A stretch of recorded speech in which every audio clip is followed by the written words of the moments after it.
밤이었습니다. 부엌에 물 마시러 나가다가 멈췄는데 소리가 들렸어요. 옆방 문 앞이었습니다. 낮고 규칙적인 소리였습니다.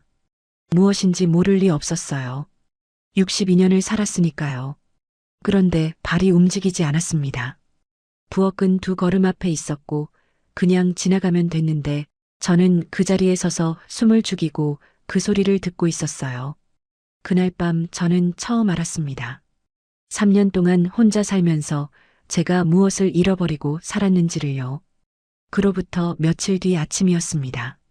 302호 부엌 된장국 냄새가 퍼지는 밥상 앞에서 그 남자가 숟가락을 내려놓으며 저를 바라봤어요. 그리고 조용히 물었습니다. 혹시 보셨어요?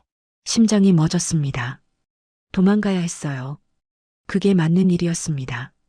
이 남자는 석 달 전까지 이름도 몰랐던 사람이었고 전세 사기로 같은 집에 살게 된 낯선 남자였죠.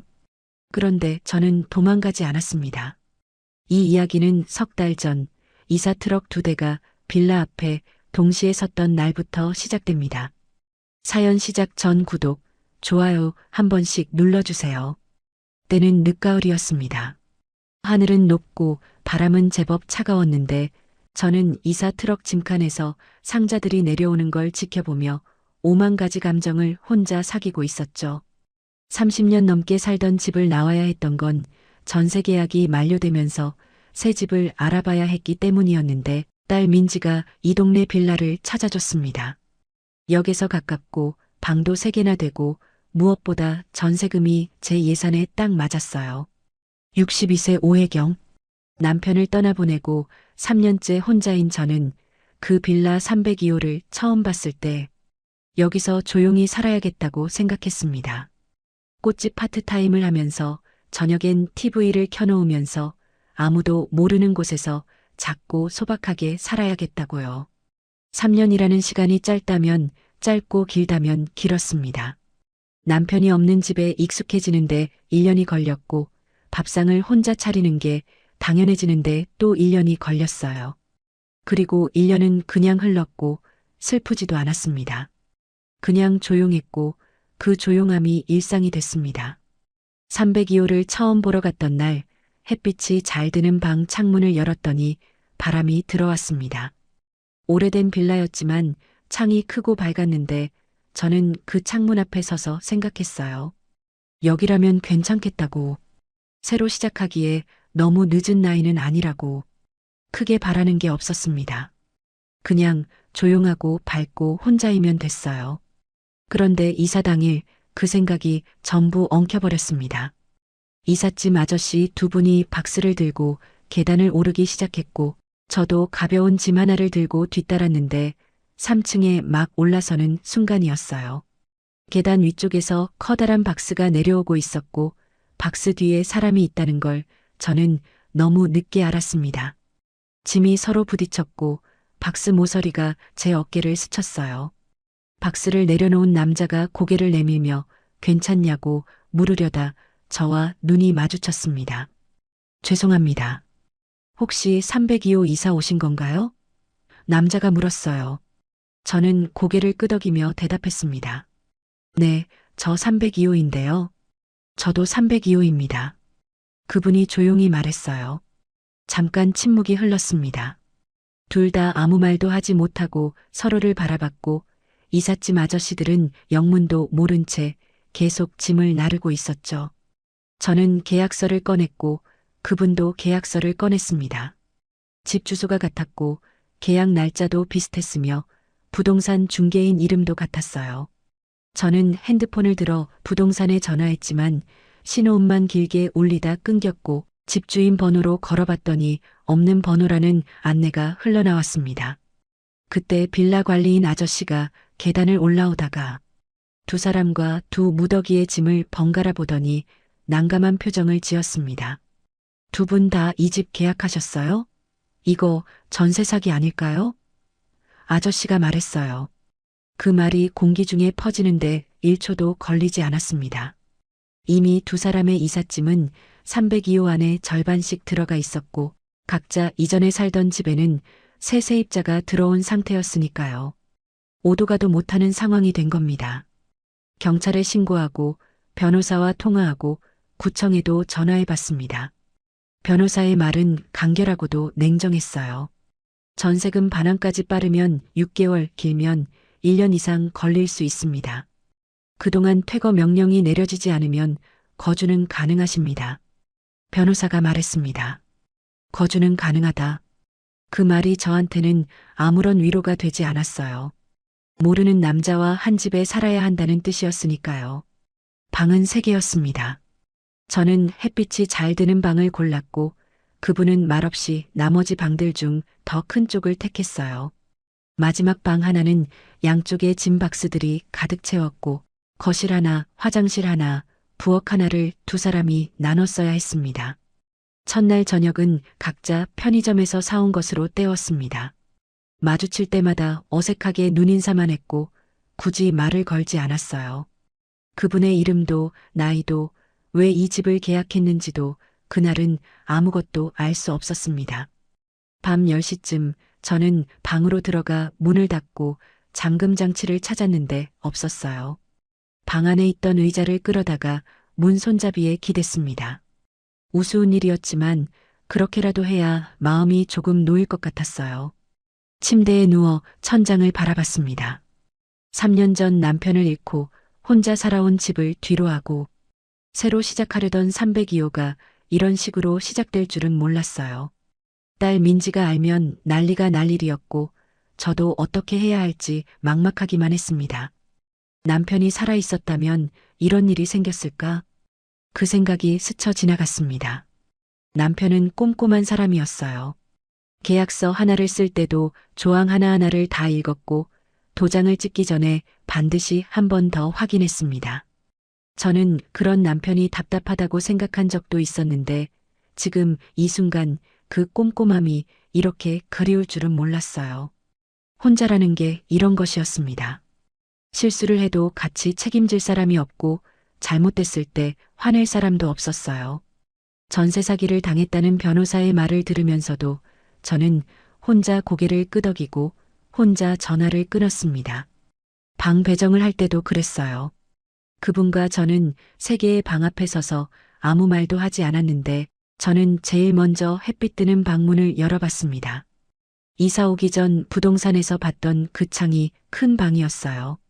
말없이 짐을 밀어 넣었고 그분도 말없이 나머지 방 중 더 큰 쪽으로 들어갔습니다. 원칙도 없이 가위바위보도 없이 그냥 각자 들어가 버렸죠. 그게 오히려 더 낯선 상황이었습니다. 방문 너머로 물 마시는 소리가 났어요. 냉장고 문이 열렸다 닫히는 소리, 발소리가 이어지다가 방으로 향하는 소리. 그분의 소리였습니다. 저는 숨을 죽이고 그 소리들이 멈추기를 기다렸어요. 이상했습니다. 무서워야 하는데 무섭지가 않았어요. 낯선 사람의 소리였지만 집안에 숨소리가 있다는 것 자체가 3년 만에 처음 느끼는 감각이었습니다.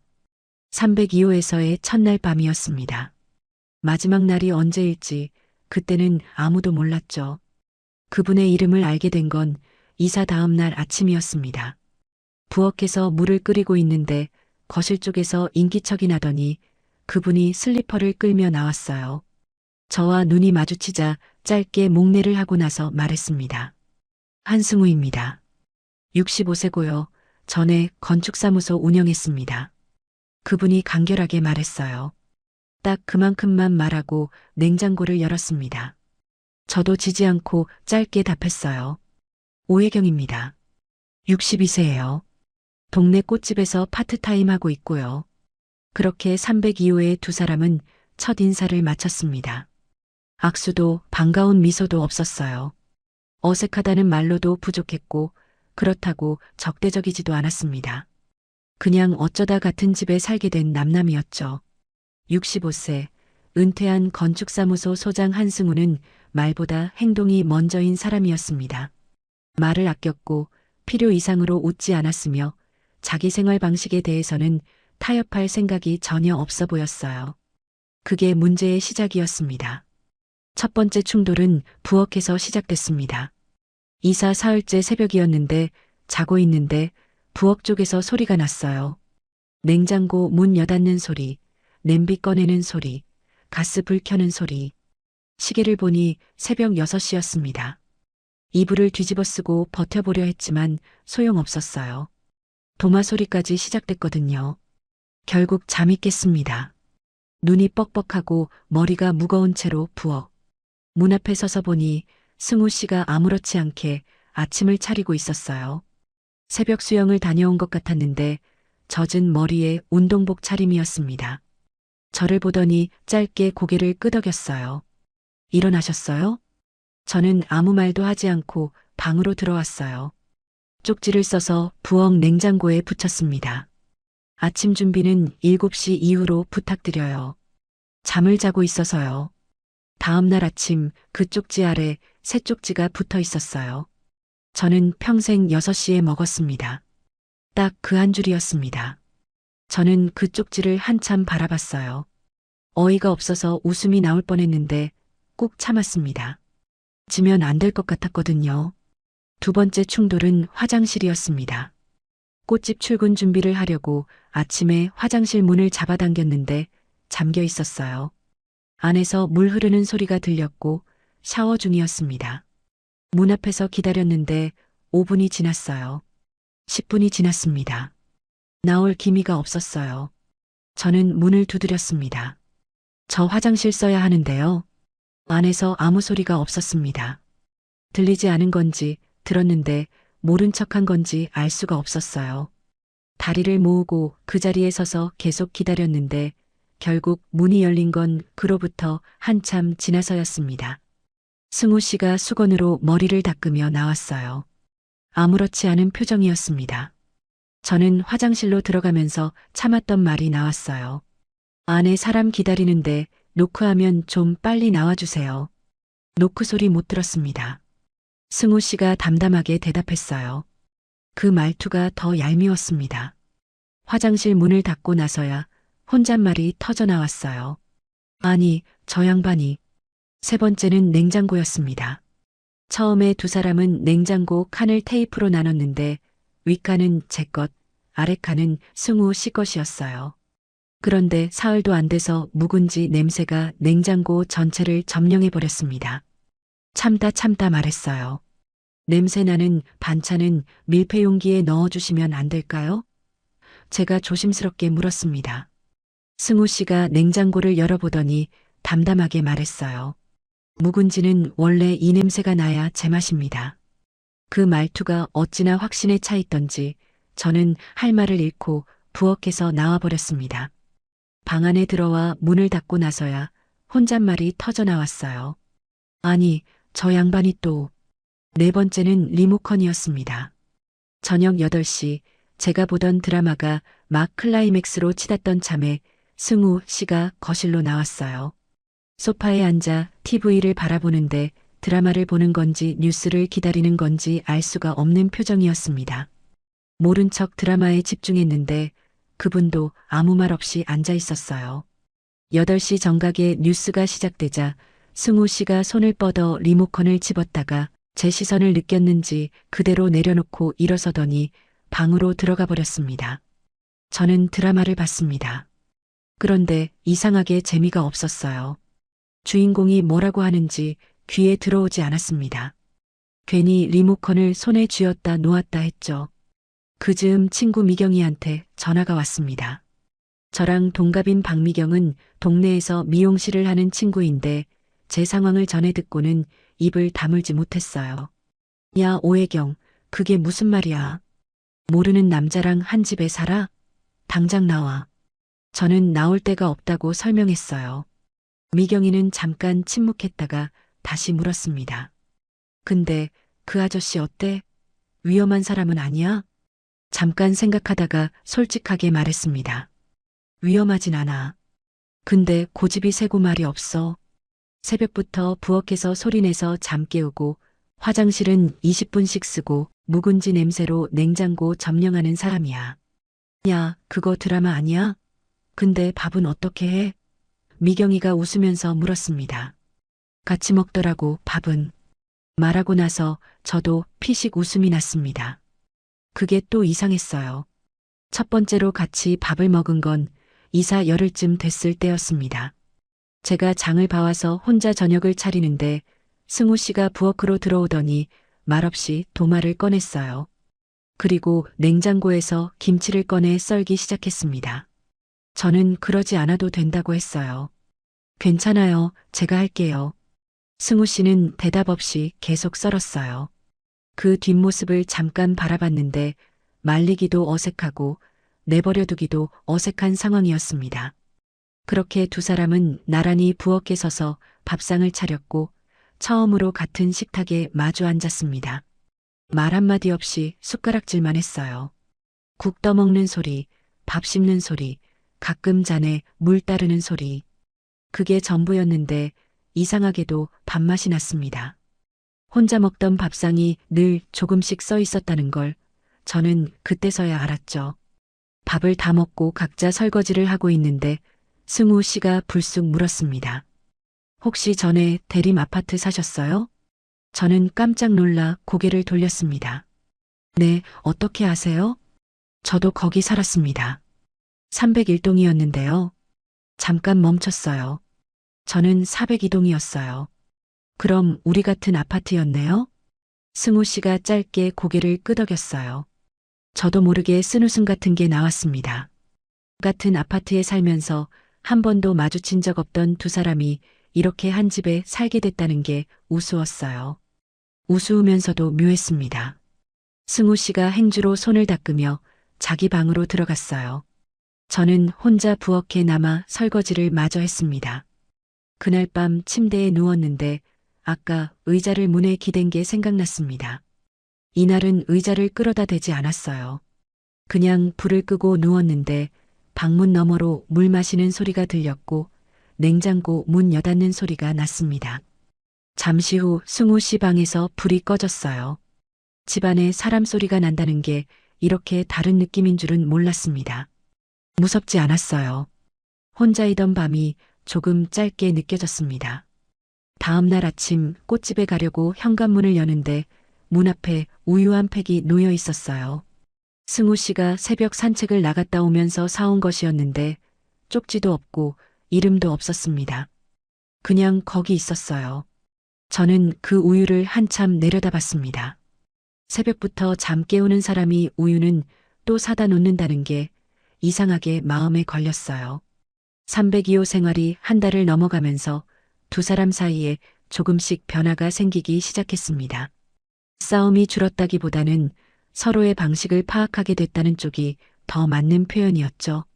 승우 씨는 여전히 새벽 6시에 샤워를 했고 냉장고 안의 묵은지는 변함없이 냄새를 풍겼는데 저는 그냥 화장실을 조금 더 일찍 쓰기 시작했고 냉장고 문을 열 때 숨을 살짝 참는 법을 터득했어요. 그게 평화였습니다. 어느 토요일 아침이었습니다. 승우 씨가 현관에서 등산화 끈을 묶고 있었는데 저는 부엌에서 물을 마시다 그 모습을 봤어요. 같이 가실래요? 짧은 말이었어요. 억지로 권하는 것도 아니고 그냥 한번 물어보는 투였습니다. 괜찮다고 하려다가 입이 멈췄는데 승우 씨가 현관문을 열고 나가고 나서 302호가 갑자기 조용해졌어요. 그 조용함이 이상하게 크게 느껴졌습니다. 아, 몰라. 방으로 뛰어들어가 등산화를 찾았습니다. 3년 동안 신발장 구석에 박혀있던 것이었어요. 끈을 묶으면서 손이 조금 떨렸는데 빨리 서두른 탓인지 다른 이유인지는 몰랐습니다. 계단을 내려가 빌라 앞에 나오니 승우 씨가 담벼락에 기대어 서 있었어요. 놀란 기색은 없었습니다. 그냥 왔구나 하는 표정으로 몸을 돌려 걷기 시작했죠. 2시간 동안 거의 말이 없었습니다. 앞서거니 뒤서거니 하며 산길을 올랐고 가파른 구간에서 승우 씨가 걸음을 늦춰주는 것 말고는 특별한 배려도 없었어요. 그게 또 편했습니다. 조심하세요. 손 잡아드릴까요? 같은 말이 없어서 오히려 덜 어색했죠. 정상 근처 벤치에 앉아 잠깐 숨을 고르는데 승우 씨가 배낭에서 물병 2개를 꺼내더니 하나를 제 쪽으로 내밀었습니다. 저는 받아 마셨어요. 아래로 동네가 내려다 보였고 바람이 제법 시원하게 불었습니다. 내려오는 길에 승우 씨가 처음으로 웃었어요. 제가 돌부리에 걸려 비틀거리는 걸 보고서였습니다. 소리내서 웃는 게 아니라 입꼬리가 조금 올라가는 정도였는데 저는 그게 더 웃겼어요. 저도 따라 웃었습니다. 302호로 돌아오는 길이 올라갈 때보다 짧게 느껴졌어요. 다음 날이었습니다. 전날 내리막을 무리해서 걸었는지 왼쪽 무릎이 뻐근했는데 부엌에서 커피를 마시다 혼잣말처럼 중얼거렸어요. 무릎이 왜 이러지, 오늘. 승우 씨는 신문을 읽다 말고 고개를 들었다가 아무 말 없이 다시 내려봤습니다. 저도 별 생각 없이 꽃집으로 출근했어요. 저녁에 돌아와 보니 방문 앞에 파스가 놓여 있었습니다. 작은 파스 2장이 바닥에 나란히 놓여 있었고 역시 쪽지는 없었어요. 그걸 집어들고 한참 서 있었는데 입술을 꾹 눌렀습니다. 고맙다는 말을 하러 건너갈까 하다가 그냥 방으로 들어왔어요. 이상하게 고맙다는 말을 꺼내면 뭔가 달라질 것 같은 기분이었습니다. 비가 오기 시작한 건 그 주 토요일 오후였습니다. 굵은 빗줄기가 302호 창문을 두드렸고 저는 부엌에서 빈대떡을 부치고 있었어요. 기름 냄새와 빗소리가 섞이는 게 오래간만에 느끼는 감각이었는데 거실에서 TV 소리가 나다가 멈추더니 승우 씨가 부엌으로 들어왔습니다. 냉장고를 열어 막걸리 2병을 꺼내 탁자에 놓았어요. 그게 전부였습니다. 앉으세요. 같이 마실까요? 같은 말은 없었죠. 저는 빈대떡을 접시에 담아 탁자에 놓았어요.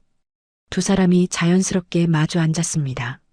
막걸리 잔을 채우고 빈대떡을 하나씩 집어 먹었는데 빗소리가 배경처럼 깔렸어요. 처음엔 그냥 조용히 마셨습니다. 그러다 승우 씨가 먼저 말문을 열었어요. 건축 일을 하던 이야기였습니다. 이 동네 골목 끝에 있는 5층짜리 건물을 자신이 설계했다고 30년 전에 그 건물 올리면서 이 동네를 처음 알게 됐다고 했어요. 저는 꽃집 이야기를 했습니다. 남편이 떠난 뒤 집에만 있다가 답답해서 시작한 파트타임이었는데 꽃을 자르고 다듬다 보면 머릿속이 비워지는 느낌이 좋다고 했죠. 승우 씨가 잔을 들며 조심스럽게 물었습니다. 남편분이 언제 돌아가셨어요? 잔을 내려놓으며 대답했습니다. 3년 됐어요. 목이 조금 잠겼습니다. 말하고 나서야 그걸 느꼈어요. 3년이라는 숫자는 여전히 입 밖으로 꺼낼 때마다 낯설었습니다. 승우 씨는 아무 말도 하지 않았어요. 위로의 말도 안 됐다는 말도 없었는데 그냥 막걸리 병을 들어 제 잔을 천천히 채워줬습니다. 그 행동 하나가 3년 동안 꾹 눌러놨던 무언가를 건드렸어요. 눈물이 날 것 같아서 얼른 잔을 들어 한 모금 마셨습니다. 삼키면서 속으로 생각했어요. 정들면 안 되는데. 그 생각이 막걸리랑 함께 내려갔습니다. 다음 날 꽃집에서 일하는데 미경이가 들어왔어요. 저를 보자마자 눈을 가늘게 뜨며 말했습니다. 야, 너 요즘 왜 이렇게 얼굴이 좋아? 그런가? 모르겠는데. 꽃 다듬던 손을 멈추지 않고 대답했습니다. 혜경아, 솔직히 말해. 같이 사는 남자 때문이지? 미경이가 카운터에 팔꿈치를 얹으며 못 믿겠다는 표정을 지었어요. 아니야, 무슨 소리야. 저는 손에 든 장미줄기를 괜히 한 번 더 다듬으며 화제를 돌리려 했습니다. 아니긴 뭐가 아니야. 얼굴에 써 있잖아. 미경이는 이미 신이 난 눈빛이었어요. 결국 저는 한마디 인정하고 말았습니다. 나쁘진 않아. 사람이. 고집은 세지만. 저는 얼른 다른 꽃을 집어들었어요. 그날 밤이었습니다. 막걸리를 조금 마신 탓인지 빗소리를 들으며 너무 편하게 앉아 있었던 탓인지 어느 순간 소파에 기댄 채 눈이 감겼어요. 완전히 잠든 건 아니었는데 일어날 수가 없었습니다. 몸이 무거웠고 거실이 따뜻했죠. 얼마나 지났을까요? 어깨 위에 뭔가 따뜻한 게 얹히는 감각이 났습니다. 눈을 뜨지 않아도 알 수 있었어요. 담요였습니다. 그리고 승우 씨가 일어서려는 기척이 났는데 저는 그때 왜 그랬는지 모르겠어요. 잠결이었는지 아니면 알면서도 그랬는지. 손이 먼저 움직여서 승우 씨의 손목을 잡았습니다. 꽉 쥔 것도 아니었어요. 그냥 닿은 것에 가까웠죠. 승우 씨가 멈췄습니다. 저는 눈을 감은 채 가만히 있었고 그분도 앉은 채로 움직이지 않았어요. 빗소리가 계속 났습니다. 얼마나 그렇게 있었는지 모르겠어요. 제가 눈을 뜬 건 한참 뒤였습니다. 승우 씨가 옆에 앉아 있었어요. 저는 손을 거두며 일어나 앉았습니다. 아, 죄송해요. 잠깐 잠든 것 같아요. 저는 머쓱하게 말했어요. 괜찮습니다. 승우 씨가 일어서며 짧게 말하고 나서 방으로 들어갔습니다. 저는 담요를 무릎 위에 올린 채 그 뒷모습을 바라봤어요. 방문이 닫히고 잠시 후 불빛이 꺼졌습니다. 저는 제 손바닥을 내려다봤어요. 따뜻했습니다. 그 손이 담요를 꼭 쥐면서 생각했습니다. 이러면 안 되는데. 그런데 그 생각이 어젯밤보다는 조금 힘이 없었어요. 302호의 밤은 이상하게 조용했습니다. 낮에는 각자 자기 일을 하며 지냈고 저녁에는 밥상을 같이 차리는 날이 많아졌으며 밤이 되면 각자 방으로 들어가 문을 닫았어요. 그 패턴이 한 달을 넘어가면서 하나의 리듬이 됐는데 저는 그 리듬에 조금씩 익숙해지고 있었습니다. 익숙해진다는 건 경계가 낮아진다는 뜻이기도 하니까요. 그날은 이사한 지 2달이 조금 넘은 때였습니다. 겨울이 제법 깊어져서 빌라 창문 틈으로 찬바람이 새어 들어오는 시기였는데 낮에 꽃집에서 연말 화환 작업을 몇 개 맡아 하느라 피곤했고 저녁을 먹고 나서 일찍 방으로 들어왔어요. 승우 씨도 일찍 방으로 들어간 것 같았습니다. 302호가 조용했죠. 자정이 가까웠을 무렵이었습니다. 잠을 자려고 누웠는데 목이 말랐어요. 조용히 이불을 걷고 일어났습니다. 발소리를 내지 않으려고 천천히 방문을 열었어요. 방문 너머는 어두웠고 거실 쪽도 캄캄했습니다. 승우 씨는 이미 잠든 것 같았어요. 부엌에 물 마시러 나가다가 멈췄습니다. 소리가 들렸어요. 처음엔 몰랐습니다. TV 소리인가 싶었는데 아니면 바람 소리인가 싶기도 했어요. 귀를 기울이자 그게 아니라는 걸 알았습니다. 낮고 규칙적인 소리였다가 점점 달라졌는데 승우 씨 방문 틈 사이로 가느다란 빛이 새어 나오고 있었어요. 저는 그 자리에 서서 굳어버렸습니다. 무엇인지 모를 리 없었습니다. 62년을 살았으니까요. 그런데 발이 움직이지 않았어요. 등 쪽에서 바람이 스치는 것도 느꼈고 부엌이 저 앞에 있다는 것도 알았습니다. 그냥 한 걸음만 더 가면 됐는데 발이 말을 듣지 않았어요. 그게 문제였습니다. 얼마나 서 있었는지 모릅니다. 몇 초였는지 몇 분이었는지도 알 수 없었어요. 소리는 계속 들렸고 저는 계속 그 자리에 있었습니다. 정신이 든 건 어딘가에서 문 삐걱거리는 소리가 났을 때였어요. 그제야 뒤돌아 제 방으로 뛰어들어왔습니다. 문을 닫고 벽에 등을 기댔죠. 심장이 이상한 속도로 뛰었습니다. 얼굴이 뜨거웠어요. 물은 마시지 못했습니다.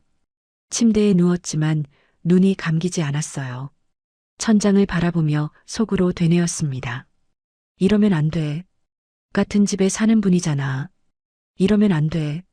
그런데 심장은 그 말을 전혀 듣지 않고 있었습니다. 이불을 머리까지 뒤집었었는데 소용없었어요. 눈을 꼭 감았습니다.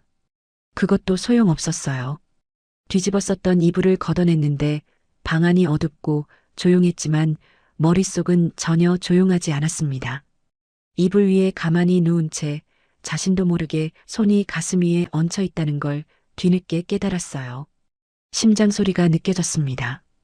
빠르고 선명하게. 내가 왜 이러지? 속으로 중얼거렸지만 대답이 없었습니다. 그냥 그 손을 치우지 못하고 한참 있었어요. 뜨거웠습니다. 부끄러웠어요. 그리고 이상하게도 외롭지 않았습니다. 그 세 가지가 동시에 몰려왔어요. 소리가 그쳤습니다. 승우 씨 방의 빛이 꺼지는 게 문틈 사이로 느껴졌어요. 302호가 완전히 어두워졌습니다. 잠시 후 옆방에서 숨소리가 고르게 들려오기 시작했어요. 잠든 것이었습니다. 저만 혼자 깨어있는 새벽이었어요. 천장을 바라보며 생각했습니다. 이 집에 오기 전에 저는 어떻게 살았던가. 혼자인 밤에 익숙했고 조용한 것에 익숙했으며 아무도 없는 것에도 익숙했습니다. 그게 당연한 거라고 생각하며 3년을 살았어요. 그런데 지금 이 순간 벽 하나 너머에 사람이 있다는 것이 이렇게 온몸으로 느껴졌습니다. 그게 오히려 더 당혹스러웠죠. 날이 밝는 데까지 한참이 걸렸습니다. 아침이 됐어요. 눈이 부은 채로 부엌으로 나왔는데 승우 씨는 이미 식탁에 앉아 신문을 펼쳐놓고 있었습니다. 아무 일도 없었다는 듯이 평소와 똑같은 모습이었어요. 저는 아무렇지 않은 척 냉장고를 열고 달걀을 꺼냈습니다. 프라이팬을 올리고 기름을 두르고 달걀을 깼어요. 손이 조금 떨렸지만 그냥 모른 척 했습니다. 승우 씨가 신문을 넘기는 소리가 났고 저는 프라이팬만 바라봤어요. 달걀 프라이가 다 됐을 즈음 승우 씨가 신문을 내려놓으며 저를 한번 바라봤습니다. 저는 못 본 척 접시를 꺼냈어요. 어젯밤에 잠 못 주무셨어요? 승우 씨가 낮고 조용한 목소리로 물었습니다. 손에 들고 있던 프라이팬을 가스레인지에 도로 내려놓으며 굳었어요. 심장이 다시 이상한 속도로 뛰기 시작했습니다. 뒤돌아보지 않았어요. 그냥 프라이팬 손잡이를 꽉 쥔 채 서 있었습니다. 그냥 좀 뒤척였어요. 목소리가 평소보다 한 톤 높게 나왔어요. 승우 씨는 그 말에 아무 대꾸도 하지 않고 다시 신문을 들었습니다. 그제야 천천히 숨을 내쉬었어요. 그날 꽃집으로 출근하는 길 내내 어젯밤 방문 앞에서 멈췄던 제 발이 자꾸 생각났습니다. 그리고 아침 밥상에서 승우 씨가 던진 그 한마디도요. 어젯밤에 잠 못 주무셨어요? 그분은 알고 있었던 걸까요? 아니면 그냥 눈밑 다크서클을 보고 한 말이었을까요? 빌라 골목을 빠져나오는 내내 그 생각을 떨쳐내지 못했고 발걸음이 괜히 빨라졌습니다. 그날 저녁 꽃집에서 돌아왔을 때였습니다. 현관문을 열고 들어서는데 부엌 식탁 위에 물 한 잔이 놓여 있었어요. 승우 씨는 방에 있는 것 같았죠. 불빛이 문틈으로 새어나오고 있었습니다. 저는 가방을 내려놓지도 않은 채 그 물잔을 바라봤어요. 쪽지도 없었고 이름도 없었습니다. 그냥 거기 있었는데 물잔 하나가 식탁 한가운데 놓인 것뿐인데 가방 끈을 쥔 손에 힘이 들어가는 걸 느꼈어요. 그냥 두고 간 거겠지. 혼잣말을 했습니다. 그래도 모를 일이었어요. 물을 마셨습니다. 한 모금에 다 마셨어요. 빈잔을 싱크대에 올려놓으면서 왜 이걸 단숨에 마셨는지 스스로도 알 수 없었습니다. 저녁을 같이 먹었습니다. 평소와 다르지 않았어요. 승우 씨는 국을 덜었고 저는 밥을 떴는데 숟가락 소리가 그날따라 너무 크게 들렸습니다. 평소엔 아무렇지 않게 듣던 소리였는데 어젯밤 이후로 이 사람의 모든 소리가 귀에 걸렸어요. 승우 씨가 김치를 덜다가 제 쪽으로 한 점을 더 얹어줬는데 말없이 늘 그랬던 것처럼 저는 고맙다는 말도 못하고 그냥 먹었습니다. 목이 조금 막혔어요. 식사가 끝나고 각자 설거지를 했습니다. 나란히 서서 그릇을 닦는데 승우 씨의 팔이 제 팔에 스칠 뻔한 순간이 있었어요. 저는 자연스럽게 한 걸음 옆으로 비켰습니다. 승우 씨도 저도 아무 말도 하지 않았어요. 그날 밤도 잠을 이루지 못했습니다. 이불 속에서 생각했어요. 물 한 잔이 뭐가 대수냐고. 그냥 집에 오는 사람 있으면 물 한 잔 놓는 사람일 수도 있다고. 우유 사다 놓은 것처럼 파스 문 앞에 두던 것처럼 그냥 그런 사람일 수 있다고. 그런데 그렇게 생각하면 할수록 오히려 더 이상해졌습니다. 우유도 파스도 오늘 물잔도 이 사람은 늘 말이 없었어요. 고맙다는 말 한 번 듣지 않아도 그냥 뒀습니다. 설명하지 않았고 의도를 내세우지 않았어요. 그게 오히려 더 어떻게 해야 할지 모르게 만드는 방식이었습니다. 302호가 조용했습니다. 벽 너머에서 승우 씨의 고른 숨소리가 들려왔어요. 이미 잠든 것이었습니다. 이 사람은 아무렇지 않은 것이었어요. 저만 혼자 이러고 있었습니다. 그날 이후로 저는 승우 씨를 피해 다녔습니다. 의식적으로 그러려 한 건 아니었는데 몸이 먼저 움직였어요. 아침을 일찍 먹고 방으로 들어갔고 퇴근을 조금 늦게 했으며 거실에 나올 때는 승우 씨 방에 불이 꺼진 걸 확인하고 나서였습니다. 마주치면 짧게 눈인사만 하고 지나쳤는데 승우 씨는 그런 저를 보면서 아무 말도 하지 않았어요. 닷새가 지났습니다. 그 닷새 동안 이상한 일들이 있었어요. 꽃집 출근 전에 부엌을 들어섰더니 가스레인지 위에 물이 끓고 있었죠. 승우 씨는 이미 나간 뒤였습니다. 저를 위해 끓여놓고 간 건지 그냥 자기 쓰고 불을 안 끈 건지 알 수 없었어요. 그 주전자를 한참 바라보다가 커피를 타서 마셨습니다. 또 어느 날 저녁엔 싱크대에 제가 아침에 쌓아놓고 간 그릇들이 말끔히 씻겨 있었어요. 승우 씨가 씻었을 것이었습니다. 예전 같았으면 아이고 고맙습니다 하고 넘어갔을 텐데 그날은 그 말이 입 밖으로 나오질 않았어요. 그냥 방으로 들어왔습니다. 피하면서도 이 사람의 흔적이 자꾸 눈에 들어왔는데 그게 더 이상했어요. 그로부터 며칠 뒤 주말 아침이었습니다. 302호 부엌 된장국 냄새가 퍼지는 밥상 앞에서 그 남자가 숟가락을 내려놓으며 저를 바라봤어요. 그리고 조용히 물었습니다. 오 선생님, 저 때문에 불편하세요? 손이 멈췄습니다. 아니요, 그런 거 아니에요. 말이 조금 빨리 나왔습니다. 승우 씨가 잠시 저를 바라보다가 조용히 다시 물었어요. 혹시 보셨어요? 302호 거실이 멎는 것 같았습니다. 천천히 승우 씨 쪽으로 고개를 돌렸는데 그분은 식탁에 앉아 저를 바라보고 있었어요.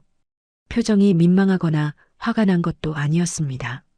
그냥 담담했는데 그 담담함이 오히려 더 감당하기 어려웠어요. 저는 아무 말도 하지 못했습니다. 냉장고가 윙 돌아가는 소리만 났어요. 승우 씨가 무릎 위에 손을 올려놓으며 천천히 말을 이었습니다. 창피해서 묻는 거 아닙니다. 잠깐 멈췄다가 다시 말했어요.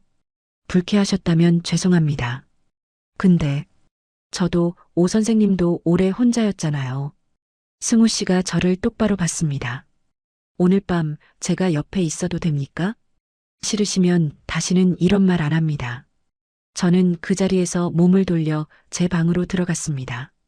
문을 닫고 벽에 등을 기댔어요. 손이 떨렸습니다. 심장이 터질 것 같았죠. 이러면 안 돼. 이러면 안 되는 거야.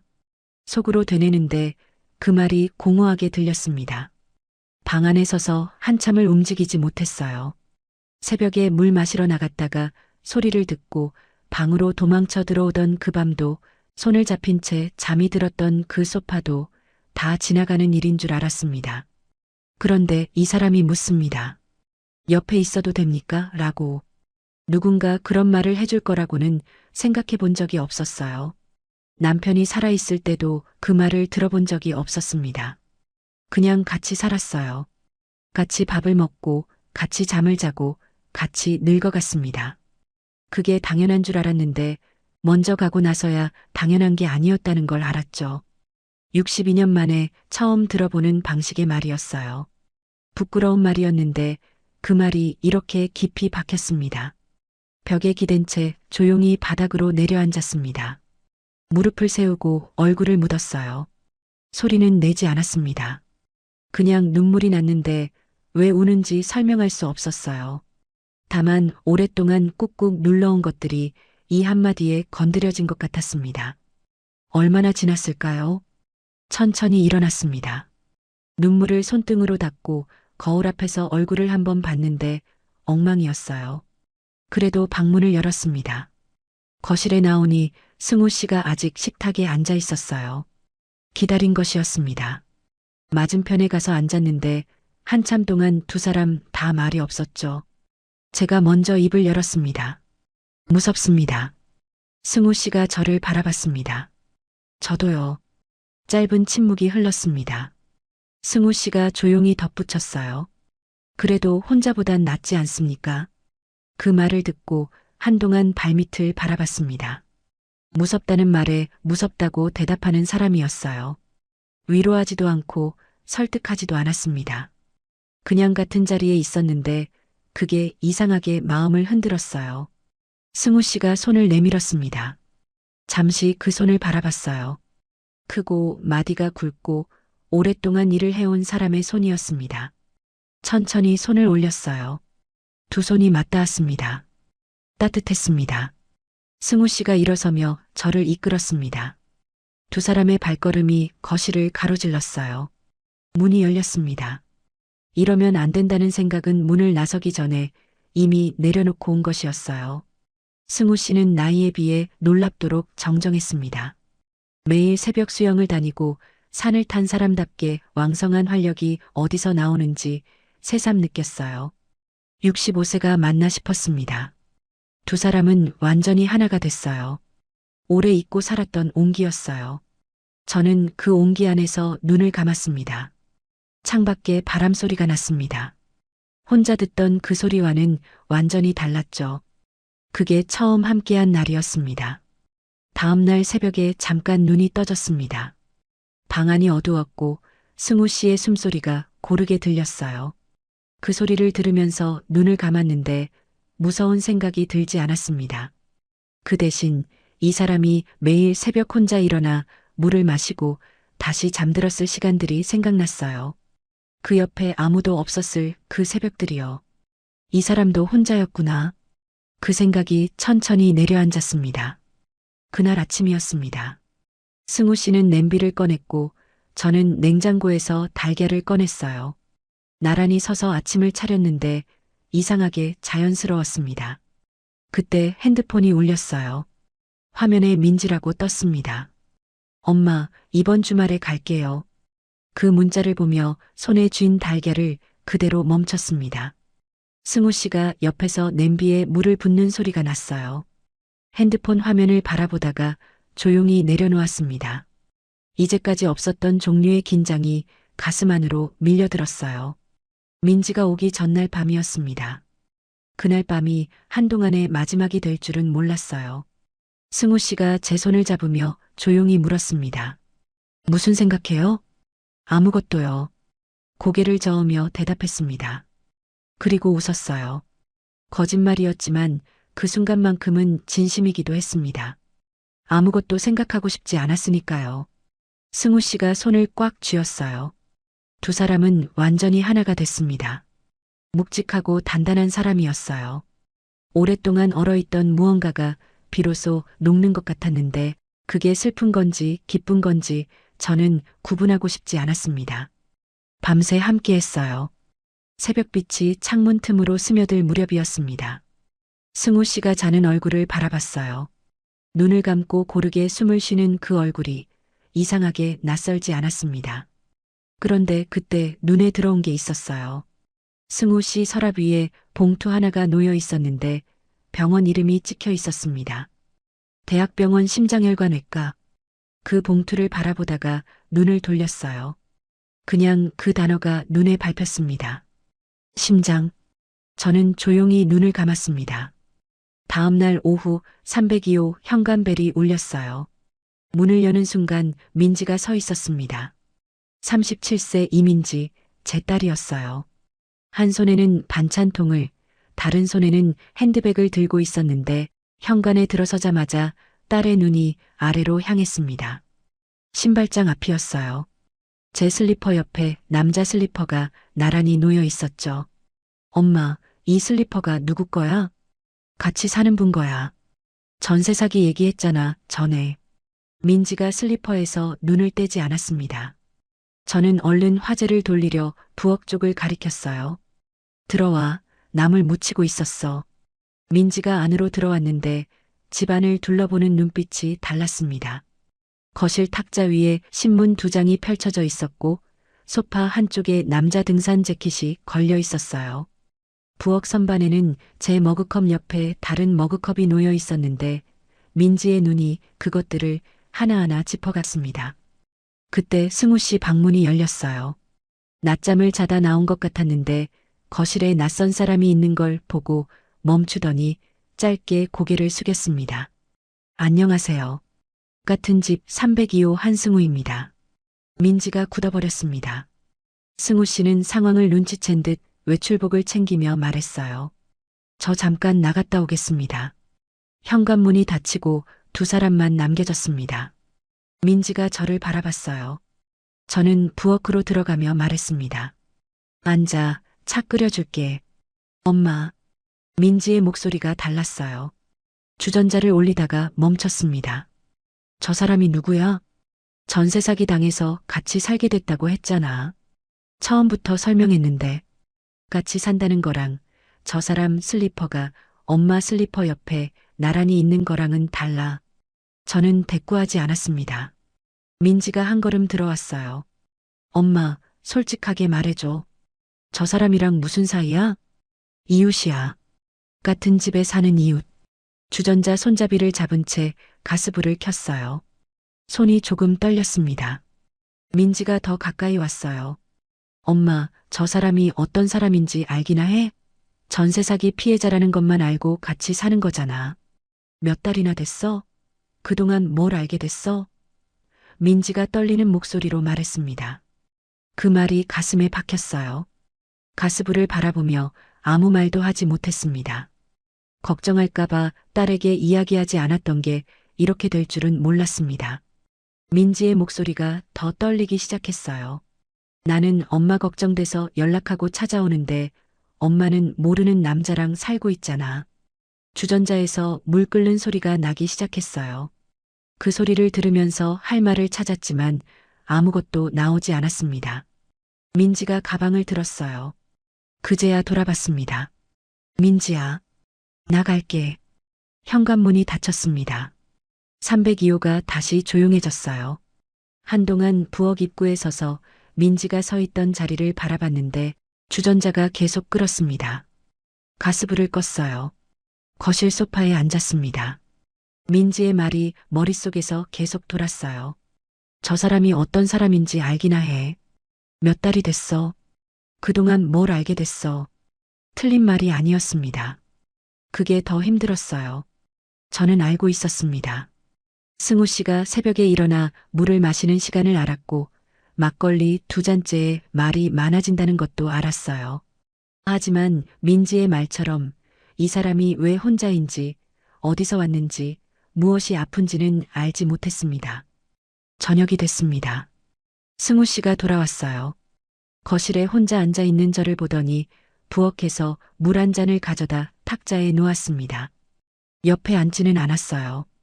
그냥 그걸 놓고 자기 방으로 들어가려 했는데 저는 낮게 말했습니다. 민지가 많이 화났어요. 우리 잠깐 멈추는 게 좋겠어요. 잠시 침묵이 흘렀어요. 승우 씨가 돌아보지 않고 천천히 말했습니다. 알겠습니다. 방문이 닫혔어요. 저는 탁자 위에 물잔을 들었다가 내려놓았습니다. 알겠습니다. 딱 그것뿐이었어요. 화도 없고 서운하다는 말도 없었습니다. 그 담담함이 오히려 더 크게 박혔어요. 눈물이 났습니다. 창문 너머 빌라 골목을 내려다봤는데 하얀 것들이 하나씩 내려오고 있었어요. 첫눈이었습니다. 302호에서 보는 첫눈이었어요. 저는 그날 밤 잠을 이루지 못했습니다. 첫눈이 내린 뒤로 302호는 조용했습니다. 승우 씨와 저는 말을 줄이고 각자의 방식대로 하루를 보냈습니다. 밥은 같이 먹었고 설거지는 번갈아 했고 저녁엔 각자 방으로 들어갔습니다. 티격태격하던 때가 차라리 나았다는 생각이 들 만큼 집안이 얌전했습니다. 민지한테는 열흘이 지나도 연락이 없었습니다. 제가 먼저 문자를 보냈는데 짧게 읽었다는 표시만 뜨고 답은 없었습니다. 저는 더 보내지 않았습니다. 민지의 말이 틀리지 않았다는 걸 알았기 때문이었습니다. 그냥 시간이 필요한 거라고 생각하기로 했습니다. 그런데 승우 씨가 이상해지기 시작한 건 그 무렵부터였습니다. 처음엔 작은 것들이었습니다. 아침에 부엌에 나와보면 찻잔 옆에 작은 약통이 놓여 있었습니다. 처음엔 영양제려니 싶었는데 어느 날 더 자세히 보니 약통에 병원 스티커가 붙어 있었습니다. 저는 못 본 척 지나쳤습니다. 남의 것을 들여다보는 건 아니었습니다. 그 다음엔 새벽이었습니다. 잠이 얕은 편이라 소리에 민감하긴 했지만 요 며칠 새 새벽 2시, 3시에 거실 쪽에서 기척이 났습니다. 물 마시는 소리도 아니고 냉장고 소리도 아니었습니다. 그냥 누군가 앉아있는 느낌이었습니다. 불도 켜지 않은 채로요. 저는 방 안에서 귀를 기울이다가 다시 눈을 감았습니다. 그 소리가 마음에 걸렸지만 어떻게 해야 할지 몰랐습니다. 결정적인 건 어느 흐린 오후였습니다. 꽃집 마감을 일찍 끝내고 302호에 돌아왔을 때였습니다. 현관문을 열자마자 거실 소파에 승우 씨가 앉아 있었는데 눈을 감고 있었습니다. 낮잠을 자는 거겠지 싶었는데 제 발소리에 눈을 떴고 그 순간 얼굴색이 보였습니다. 창백했습니다. 평소보다 훨씬요. 괜찮아요? 제 입에서 말이 먼저 나왔습니다. 승우 씨가 고개를 끄덕였습니다. 조금 피곤합니다. 저는 부엌으로 들어가 따뜻한 물을 한 잔 가져다 탁자에 놓았어요. 승우 씨가 잠시 그걸 바라보다가 조용히 마셨습니다. 저는 부엌으로 돌아와 저녁 준비를 시작했죠. 아무것도 묻지 않았습니다. 저녁을 다 차리고 식탁에 마주 앉았을 때였습니다.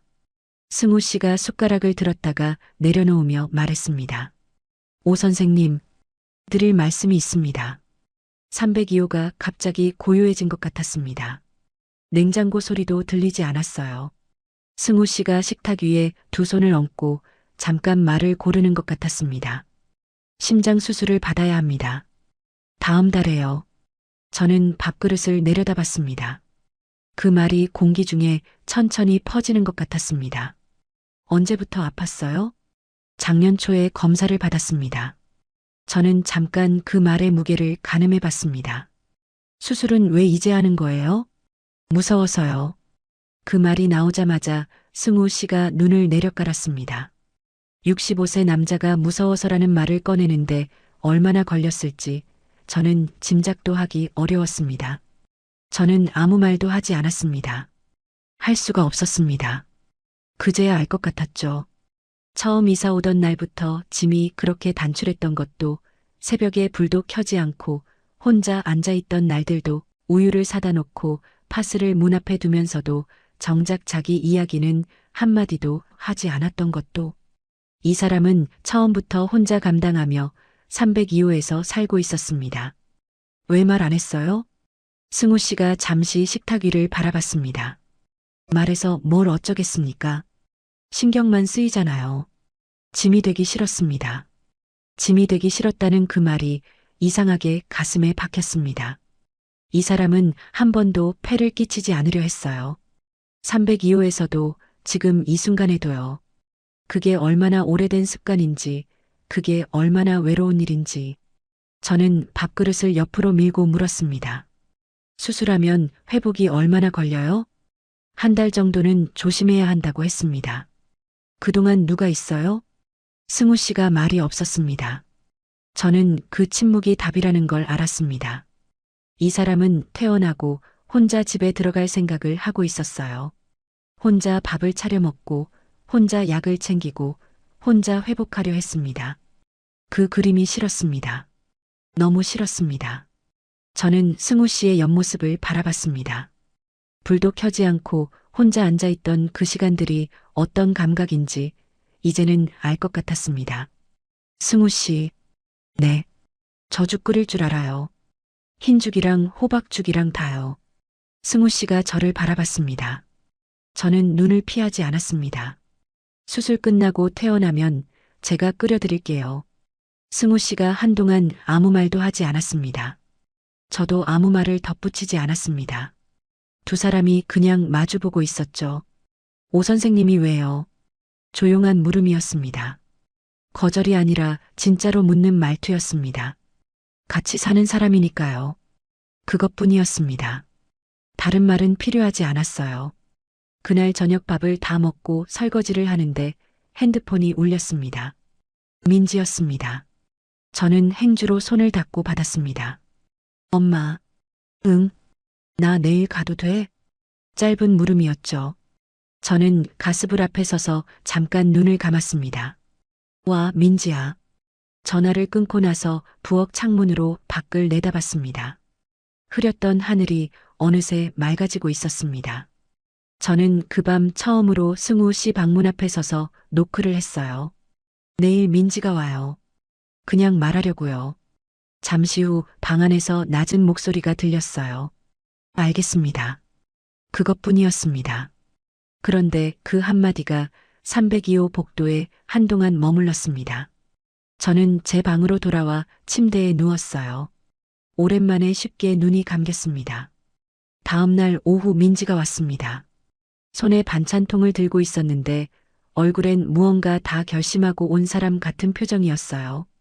저는 현관문을 열며 아무 말 없이 반찬통을 받아들었고 민지가 들어서다가 거실을 한 바퀴 천천히 둘러봤습니다. 어수선한 것도 달라진 것도 없는 302호였죠. 민지가 소파에 앉았고 저도 맞은편에 앉았습니다. 승우 씨는 외출 중이라 두 사람만 남겨진 거실이었어요. 민지가 먼저 입을 열었습니다. 엄마, 나 그때 너무 심하게 말했어. 저는 고개를 저었습니다. 틀린 말 아니었어. 그래도 민지가 손가락을 만지작거렸습니다. 그게 어릴 때부터 이해가 미안할 때 하는 버릇이었는데 저는 그 손을 바라보다가 천천히 말했어요. 민지야, 엄마가 할 말이 있어. 민지가 고개를 들자 저는 차분하게 이야기했습니다. 승우 씨가 다음 달에 수술을 받는다는 것, 심장 쪽이라는 것, 작년부터 알고 있었으면서 어제서야 저한테 말해줬다는 것을요. 그래서 엄마는 어떻게 할 건데? 저는 잠시 창밖을 바라봤습니다. 302호 창문으로 빌라 골목이 보였고 바람에 나뭇가지가 흔들리고 있었죠. 수술하고 나면 회복하는 동안 곁에 있어주려고. 그 다음은 모르겠어. 근데 지금 이 사람이 혼자 퇴원해서 혼자 밥 차려 먹는 건 못 보겠어. 민지가 입술을 꾹 누른 채 무릎 위 손을 내려다보더니 고개를 들었습니다. 엄마가 그 사람 곁에 있고 싶은 거잖아. 저는 아무 말도 하지 않았어요. 그럼 있어. 엄마가 하고 싶으면 해. 내가 뭐라고 막아. 민지의 목소리가 조금 떨렸는데 표정은 단단했습니다. 막는 게 아니라 진심으로 놓아주는 얼굴이었어요. 엄마가 웃어야지. 나도 좋은 거야. 그 말이 나오는데 얼마나 걸렸을지 저는 알 것 같았습니다. 눈물이 날 것 같아서 얼른 부엌 쪽을 가리키며 왔으니까 밥 먹고 가라고 국 끓여놨다고 했죠. 민지가 피식 웃었는데 그 웃음이 3년 전 같았어요. 남편이 살아있을 때 우리 집 식탁에서 보던 그 얼굴이었습니다. 수술 전날 밤이었습니다. 승우 씨가 거실 창가에 혼자 앉아 있었는데 불을 켜지 않고 있었죠. 저는 부엌에서 나오다가 그 모습을 보고 잠깐 멈췄습니다. 무슨 생각해요?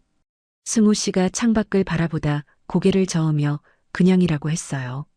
저는 부엌으로 들어가 따뜻한 보리차를 2잔 가져와서 승우 씨 옆에 앉아 한 잔을 건넸습니다. 두 사람이 말없이 창밖을 바라보는데 멀리 빌라 골목 끝으로 가로등 불빛이 흔들리고 있었죠. 수술이 잘 돼야 할 텐데. 저는 잔을 두 손으로 감쌌습니다. 잘 될 거예요. 어떻게 알아요? 모르죠. 근데 그래야 봄에 산을 같이 가잖아요. 승우 씨가 잠시 말이 없다가 조용히 입을 열었습니다. 막걸리는 제가 가져가겠습니다. 비 오던 날 빈대떡에 막걸리를 따라주던 그 사람이었습니다. 아무 말도 없이 한 잔을 더 채워주던 그 손이었어요. 저는 웃으며 그럼 파스를 챙기겠다고 했고 두 사람이 나란히 웃었습니다. 그날 밤 처음으로 나란히 앉아 긴 시간을 보냈습니다. 어제도 내일도 없이 그냥 그 밤이었어요. 서로를 느꼈습니다. 뜨거웠습니다. 밤새 함께했습니다. 오랫동안 얼어있던 무언가가 비로소 녹는 것 같았어요. 새벽빛이 창문 틈으로 스며들 무렵 저는 눈을 떴습니다. 승우 씨가 자는 얼굴이 보였는데 고르게 숨을 쉬고 있었죠. 이 숨이 내일도 봄에도 계속 이어지길 바랐습니다. 수술 당일 아침 승우 씨가 수술복으로 갈아입고 나왔습니다. 수술실로 들어가기 전 승우 씨가 걸음을 멈추더니 저를 바라봤어요. 혜경 씨, 처음이었습니다. 302호에서 줄곧 오 선생님이라 불리던 이름이 그제야 바뀌었는데 저는 그 두 글자를 듣고 가슴이 찡했어요. 퇴원하면 같이 집 보러 가요. 방은 각자, 밥은 같이. 화장실은 두 개인 대로. 저는 웃으며 고개를 끄덕였습니다. 승우 씨가 입꼬리를 살짝 올리더니 수술실 안으로 들어갔어요. 문이 닫히기 직전 고개를 돌려 저를 봤는데 짧은 눈인사였습니다. 그것이 마지막이었죠. 수술실 앞긴 의자에 앉아 기다렸습니다. 2시간이 지나고 3시간이 지나는 동안 복도의 형광등만 멀어졌다, 가까워졌다를 반복했어요. 핸드폰을 꺼내 들었다가 다시 넣기를 몇 번이나 했는지 모릅니다. 4시간째 수술실 문이 열리면서 의사가 나왔습니다. 그 표정을 보는 순간 저는 알았어요. 말을 듣기도 전에 알았습니다. 수술 중 심정지가 왔습니다. 최선을 다했으나 그 뒤의 말은 들리지 않았어요. 입이 움직이고 있었지만 소리가 사라졌고 복도의 형광등이, 벽이, 바닥이 전부 천천히 기울어지는 것 같았습니다. 저는 의자에 그대로 앉아 있었는데 울 수가 없었어요. 몸이 얼어붙어서 손가락 하나 움직일 수 없었고 간호사가 물을 가져다 줬는데 손이 잔을 잡지 못했습니다. 얼마나 지났을까 민지가 달려왔습니다. 누가 연락했는지도 모르겠는데 민지가 제 앞에 쪼그려 앉아 제 손을 잡았어요. 그 손이 따뜻했습니다. 그제야 눈물이 나기 시작했죠. 소리 없이 울었습니다. 병원 복도에 앉아 형광등 아래서 아무 말도 없이 울었는데 민지가 옆에 앉아 제 어깨를 감싸 안았어요. 그 아이도 울고 있었습니다. 장례는 조용히 치렀습니다. 승우 씨 아들이 지방에서 올라와 빈소에서 처음 인사를 했는데 제게 고개를 숙이며 말했어요. 아버지 마지막 몇 달이 편하셨다고 들었습니다. 감사합니다. 저는 그 말에 아무 대답도 하지 못하고 고개만 끄덕였습니다. 장례가 끝나고 302호로 돌아왔습니다. 현관문을 열고 들어서는 순간 멈췄는데 승우 씨 슬리퍼가 신발장 옆에 가지런히 놓여 있었어요. 아침에 병원 갈 때 운동화로 갈아 신으면서 벗어둔 것이었죠. 저는 그 슬리퍼 앞에 한참 서 있었습니다. 거실에 들어서니 소파 옆에 승우 씨 책이 한 권 엎어져 있었어요. 읽다가 만자리에 접힌 흔적이 있었는데 이 사람은 이 책의 다음 장을 읽지 못한다는 생각이 드는 순간 무릎에 힘이 풀렸습니다. 부엌 식탁 위에는 그 밤 보리차를 마시던 컵 2개가 그대로 놓여 있었죠. 승우 씨 컵에 보리차가 반쯤 남아 차갑게 식어 있었는데 저는 그 컵을 들어 올리고도 씻지 못한 채 한참을 서 있다가 제자리에 내려놓았어요. 며칠이 지나고 밥을 지으려 쌀을 씻다가 멈췄습니다. 습관처럼 2컵을 퍼넣고 있었던 거예요. 그걸 보고 한참 서 있었죠. 승우 씨 방 앞에 섰습니다. 문을 열자 옷 몇 벌, 책 몇 권, 등산화 한 켤레가 보였어요. 이 사람 짐이 이렇게 단출하다는 건 알고 있었는데 주인 없는 방의 노인이 더 작아 보였습니다. 등산화를 들어 올리자 밑창에 흙이 조금 묻어 있었는데 마지막으로 산에 다녀온 흔적이었죠. 이 신발은 다시 산을 오르지 못합니다. 봄에 막걸리를 들고 올라가겠다던 약속은 지켜지지 못합니다. 저는 등산화를 가슴에 안고 울었습니다. 302호에서 처음으로 소리내어 울었어요. 이삿짐을 쌀 때 민지가 와서 도왔고 승우 씨 짐은 아들이 가져갔습니다.